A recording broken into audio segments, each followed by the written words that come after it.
Hello everyone, today we are going to learn basic Autodesk Inventor 2027, how to assembly parts. So you can create new assembly and click place tools to insert your part. As example, I will use this part. And the next we insert again another part. Right click and then OK to close. Now to assembly, you can use the constraint tools. You can click this icon constraint. So I will click from the center point in this cylinder and then move into here, center point. Click apply to set. You also can use these flash tools to select from the top face with this body top face. Click apply, and if you're done, you can click close.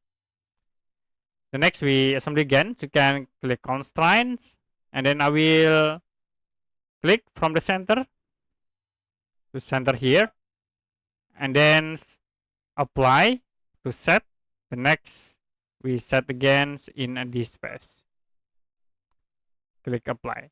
You also can select by using edge, like I will click in this edge and then move into this edge.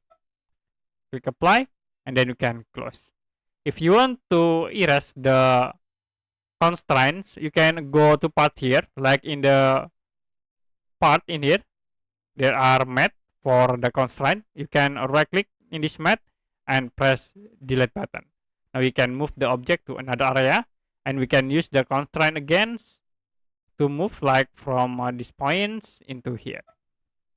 Click apply to set the new mat or the new constraint. Okay, that's it for basic Autodesk Inventor 2027, how to assembly parts.